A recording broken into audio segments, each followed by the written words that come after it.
හැමටම සුබ වේවා. වාසනාව හා දෛවය YouTube නාලිකාව එක්ක එකතු වෙලා ඉන්න ඔයාලා හැමදෙනාම ආදරයෙන් සාදරයෙන් පිළිගන්නවා. ඉතින් ඔයාටත් ජන්මපත්‍රයක් තියෙනවා. ඉතින් ඒ ජන්මපත්‍රයට අනුව ඔයාට ලග්නයක් හිමි වෙලා තියෙනවා. අලුත් අවුරුද්දක් උදා වෙනවා 2026 අවුරුද්ද. ඉතින් මේ අවුරුද්දේ ඔයාට කොහොමද? හොඳද නරකද? මොනවද වෙන්න තියෙන්නේ කියලා දැනගන්න, මේ කාරණා හරියටම දැනගන්න ඔයා කැමති ඇති. ඒ නිසාම තමයි ඔයා වාසනාව හා දෛවය YouTube නාලිකාවත් එක්ක එකතු වෙන්නේ. ඔයා හොඳින්ම දන්නවා මේ නිවැරදි අනාවැකි ඔයාට ලබා දෙන්නේ ප්‍රවීණ ජ්‍යොතිර්වේදී, සෙත් කවි විශාරද, ගුප්ත විද්‍යා සූරි ලේල්වල චන්න සිරිනන්දයන් බව. එතුමන් දෙයක් කිව්වොත් ටක්කෙටම හරි, කිරිගහට ඇන්න වගේ තමයි ප්‍රතිඵලය. ඉතින් ඒ නිසාම ඒ නිවැරදි තොරතුරු දැනගත්ත හැමදෙනාම අපිට සබ්ස්ක්‍රයිබ් කරන නිසා අපේ සබ්ස්ක්‍රයිබ් ප්‍රමාණය ලක්ෂය දක්වා ශීඝ්‍රයෙන් වැඩිවෙමින් පවතිනවා. ඉතින් ඔයා අලුත් කෙනෙක් නම් අපි ඔයාට ආරාධනා කරනවා අනිවාර්යයෙන්ම අපිට සබ්ස්ක්‍රයිබ් කරන්න. ඉතින් ලයික් කරන්න, අපේ වැඩසටහන් වලට කමෙන්ට් කරන්න. එහෙමනම් ඉතින් ඔයා බලාගෙන ඉන්නේ ඔයාගේ ලග්නයේ තොරතුරු දැනගන්නනේ. ප්‍රමාද නොකර අපි ඔයාගේ ලග්නයේ තොරතුරු ගැන කතා කරමු. මිථුන ලග්නයේ ඉපදිච්ච ඔයාගේ ලග්නාධිපති බුධ, රවි, සිකුරු සහ කුජ සමග යෝග වී 7 වැන්නේ. ඒ වගේම ගුරු වක්‍ර වී ලග්නයේද, ඒ වගේම කේතු 3 වැන්නේද, රාහු 9 වැන්නේද, ශනි 10 වැන්නේද, සඳු 12 වැන්නේද ගෝචර කරමින් ආරම්භ කරන මේ වර්ෂයේ ඔයාට සුබද අසුබද කියන කාරණේ අපි විමසා බලමු. ඔයාගේ ගෙදර දොර තොරතුරු ගැන කතා කරනවා නම් ඔයාට තරමක් භක්තියට යටත් වෙන ආධ්‍යාත්මික නිවුණු ජීවිතයකට ඔයා මුල පුරනවා. ඔයාට සතුරු ඇති වෙනවා. හැබැයි මේ සතුරු ඇති වෙන්නේ ගොඩාක් රහසින්. ඒ කියන්නේ උඩින් යාළුවෝ වගේ ඉඳලා ඒගොල්ලෝ යටි කූට්ටු වැඩ අටවලා තමයි ඔයාට හතුරුකම් කරන්නේ. ඒ වගේම ඔයාගේ හිතේ සැප පහසු ගතිය අඩු වෙනවා, කරදර ඇති වෙනවා. ඉතින් ඔයා කරන කියන වැඩ කටයුතු සියල්ලම ප්‍රමාද වීමක් හෝ කඩාකප්පල් වීමක් සිදු වෙන්න පුළුවන්. මේ නිසා ඔයාට හැබැයි ඔයාගේ බලාපොරොත්තු සඵල කරගන්න නම් ඔයාට ගොඩාක් වෙහෙස මහන්සි වෙලා වැඩ කරන්නට සිද්ධ වෙනවා මේ අවුරුද්දේ. තවත් කාරණයක් කියන්න තියෙනවා, ඔයා වැඩිහිටියන් කෙරෙහි තියෙන ගෞරවය අඩු කරනවා.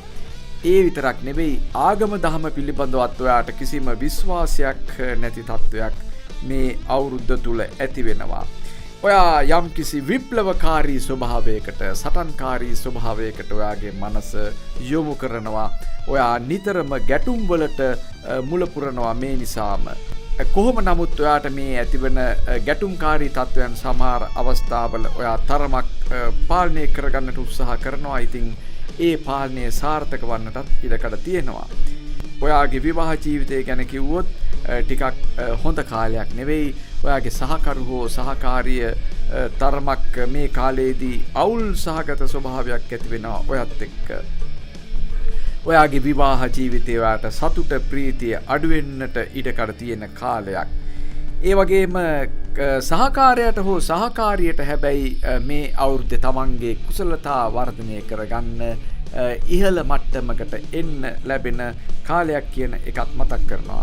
හැබැයි ඔයා විවාහ වෙලා නැති කෙනෙක් නම් ඔයා අලුතෙන් විවාහ වුණොත් ඔයාට මේ සියලු අපල කරදර දුරු වෙලා ඔයාගේ විවාහ ජීවිතය නිසාම ඔයාගේ එදිනෙදා ජීවිතයටත් වාසනාව වගේම ඔයාට යම් කිසි සතුටක් අත්පත් කර දෙන්නටත් ඉඩකඩ තිබෙනවා. ඒ වගේම ඔයාට වඩා පවුලේ බාල උදවිය ඉන්නවා නම්, ඒ කියන්නේ වයසින් බාල සහෝදර සහෝදරියන් හෝ වයසින් අඩු පිරිස් ඉන්නවා නම් ඒ අයට යම් කිසි කරදර අපල ඇතිවන්නට පුළුවන්. ඉතින් මේ කාලය තුල මේ ප්‍රශ්න නිසා ඔයාගේ හැකියාවන් සහ සිතුවිලි සීමා සහිත වෙනවා. ඔයාගේ හැකියාවන් ඔයාට වැඩි දියුණු කරගන්නට ඉඩකඩක් ලැබෙන්නේ නැහැ. ඔයාට හිතේ හැටියට ඔයාගේ ජීවිතේ ගත කරන්න ඔයාට නිදහස ලැබෙන එකත් මේ අවුරුද්දේ සීමා වෙනවා. 2026 අවුරුද්දේ ඔයාගේ පවුලේ උදවිය එක්ක තරමක් දුරස් වී විරසක වී කාලය ගත කරනවා වගේම ඔයා මේ සමාජයෙන් සමාජශීලී කටයුතු වලින් තරමක් ඈත් වන්නට හැකිවන කාලයක් තමයි මේ කාලය. ඔයා සමාජයේ කැපී පෙනෙන වැඩ කටයුතු කරමින් සිටියා නම් ඔයා ඒව වලින් තරමක් ඈත් වෙන කාලයක් මේ කාලය. කොහොම නමුත් ඔයාට ගමන් බිමන් යෙදෙනවා බොහොම කෙටි ගමන් බිමන් තමයි මේ දේවල්. ඒ කාලය තුලදී ඔයා පරිස්සම් වෙන්න ඕනේ ජලයේ ආශ්‍රිත ස්ථානවල හෝ ඒ වගේම මේ ක්‍රීඩා කරන ස්ථානවල ඔයා ගැවසිනවා නම් ඔයා ඒ පිළිබඳව පරිස්සම පිළිබඳව ඔයාගේ අවධානය යොමු කරන්න ඕනේ කියන කාරණේත් ඔයාට මතක් කරනවා. ඉතින් ඔයාගේ ධනය පිළිබඳව කතා කළොත් ඔයාට නරක කලදසාවක් තමයි ධනය පිළිබඳව අත්පත් වෙන්නේ. ඔයා උපේන ධනය නිකරුණේ වියදම් කරන්නට ඔයාට සිද්ධ වෙනවා. ඒ වගේම පළක් නැති දෙයට තමයි ඔයා මේ වගේ වියදම් කරන්නේ. ඔයා කොච්චර මහන්සි වුණත් දැඩි කැපවීමක් කළත් ඔයාට ඉතුරුවක් කරගන්නට බැරි වෙනවා. මුදල් ඔයාගේ අතින් මුදල් නාස්ති වෙනවා. ඒ නිසා ධනය පිළිබඳව නම් ඒ තරම් හොඳ කාලයක් නෙවෙයි. ඉතින් ඔයාට පුළුවන් මේ දේවල් වලින් ආරක්ෂා වන්නට ඔයාගේ අපල උපද්‍රව දුරු කරගන්නට ශ්‍රී සුමන සමන් දෙයි හාමුදුරන්ගේ පිහිට ආරක්ෂාව ලැබෙන සෙත් කවි ආදියට ඔයා යොමු වුණොත් සුමන සමන් දෙවියන්ගේ ආශිර්වාදය දේව කන්නලව් තුලින් ඔයා ලබා ගත්තොත් ඔයාට මේ අපල උපද්‍රව දුරු කරගන්නට ඉඩකඩ ලැබෙනවා. ඉතින් රැකියාව ගැන කතා කරත් ඔයා ගොඩක් වෙහෙස මහන්සි වෙලා රැකියාවේ කටයුතු කරනවා. නමුත් ඔයාට කොච්චර මහන්සි වෙලා වැඩ කරත් ඔයාට අනිත් නිලධාරීන්ගෙන් ප්‍රශංසාවක් අහන්න ලැබෙන්නේ නැහැ. ඔවුන්ගේ විවේචන වලට තමයි ඔයාට මුහුණ දීමට සිදුවන්නේ. ඒ වගේම ඔයාගේ රැකියාව කැඩී බිඳී යන්නට ඉඩකඩ තිබෙනවා. ඔයාට රැකියාව අහිමි වන්නටත් ඉඩකඩ තිබෙනවා මේ ප්‍රශ්න කරදර නිසා. කොහොම නමුත් යම්කිසි දියුණුවක් ඔයා මේ දේවල් ඉවසගෙන වැඩ කටයුතු කළොත් ඔයාට යම්කිසි දියුණුවක් ඇති වෙන්න පුළුවන්. හැබැයි ඉතින් බොහොම හිමිහිට ඊටාම මන්දගාමී ලෙස තමයි ඔයාගේ දියුණුව සිදුවන්නේ. ඉතින් ඇත්තටම ඒ ගැන ඔයාගේ හිතේ ඔයාට සැහැීමක් ඇතිවන්නේ නැහැ.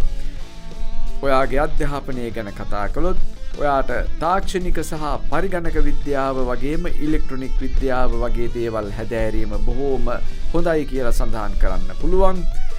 අධ්‍යාපනය තුළ ඔයාට බාධක පැවතියත් ඒ පිළිබඳව ඔයා බාධක අමතක කරලා අධ්‍යාපන කටයුතු වෙනුවෙන් මහන්සි වෙනවා. කොහොම නමුත් ඔයාට පාඩම් කරන්නට හිත දෙන්නේ නැහැ.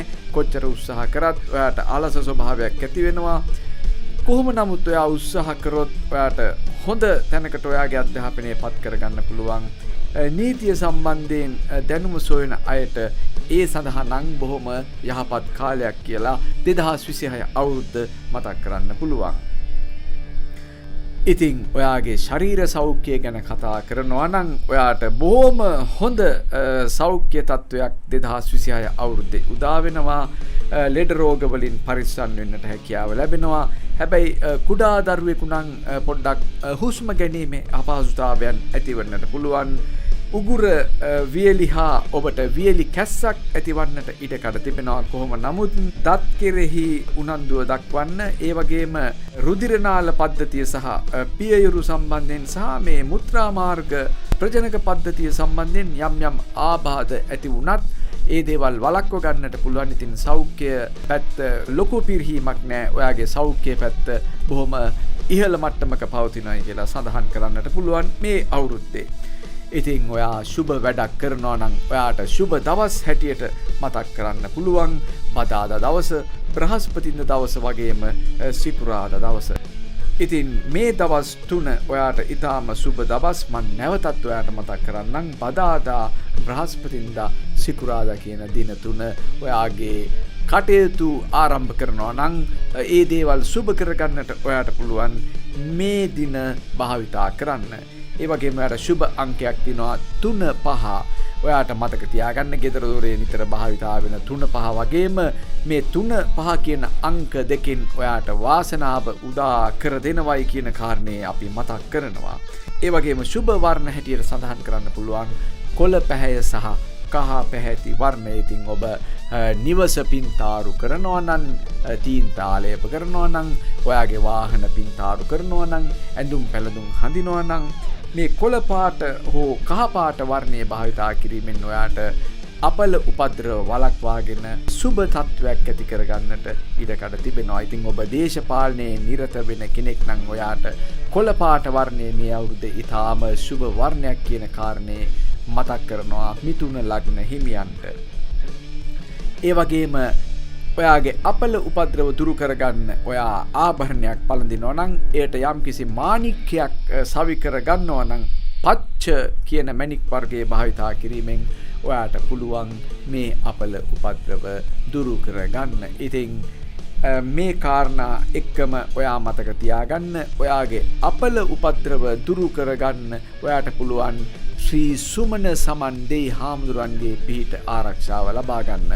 සුමන සමන් දෙවියන්ගේ පිහිට ආරක්ෂාව ලබා ගැනීමට සුගයන සෙත් කවි අප නාලිකාව තුළ පවතිනවා. ඉතින් ඒ සෙත් කවි ශ්‍රවණය කරලා ඔයාට ආශිර්වාදය ලබා ගන්න කියන කාරණේත් අපි මතක් කරනවා. විශේෂයෙන්ම ඔයාගේ ලග්නයටම සුගයන සෙත් කවියක් අප නාලිකාවේ පවතිනවා. ඉතින් ඔයාට පුළුවන් ඒ සෙත් කවිය ශ්‍රවණය කරලා එහි ආශිර්වාද ලබා ගන්න. එහි ලින්ක් එක පහළ ඩිස්ක්‍රිප්ෂන් එකේ සඳහන්ව තිබෙනවා. ඔබට පහසුවෙන්ම ඒ සෙත් කවිය ශ්‍රවණය කරන්න පුළුවන්. ඉතින් සමහරු අහනවා මේ සෙත් කවිය අපි ශ්‍රවණය කරලා තිබෙනවා, අලුත් සෙත් කවියක් නිර්මාණය වෙන්නේ නැද්ද කියලා. ඉතින් ඉපැරණි ගාථා රත්නයන් වෙනස් කරන්නේ නැහැ. ඔබ තවමත් ශ්‍රවණය කරනවා නේද ඉපැරණි ගාථා රත්නයන්? එයින් ඔබට ලැබෙන ආශිර්වාදය කිසිදා වෙනස් වන්නේ නැහැ. ඉතින් ඒ ආකාරයටම ප්‍රබල අක්ෂර භාවිතා කරලා ඝන පීඨවල නිර්මාණය කරලා තිබෙන මෙම සෙත් කවි ලේල්වල චන්න සිරිනන්දයන් නිර්මාණය කරලා තිබෙන්නේ ඔබට ජීවිත කාලයේ පමණක් නොවේ, අවුරුදු 100,000 ගණනක් ගියත් මේ විශ්වය තුල මේ සෙත් කවිය සුගයනවා නම් ඔබගේ ලග්නයට සෙත ආශිර්වාදය ලැබෙන ආකාරයටයි. ඒ නිසා මේ සෙත් කවිය ඔබට භාවිතා කරන තරමට තමයි ඔබට ප්‍රතිඵල අත් වෙන්නේ. ඉතින් අපි ඔයාගේ ලග්නය ගැන කිව්වා, ඔයාට 2026 අවුරුද්ද කොහොමද කියලා කිව්වා. ඉතින් මේ කාරණේ මෙතනින් අවසන් කළාට ඔයාට මතක් කරන්න දෙයක් තියෙනවා.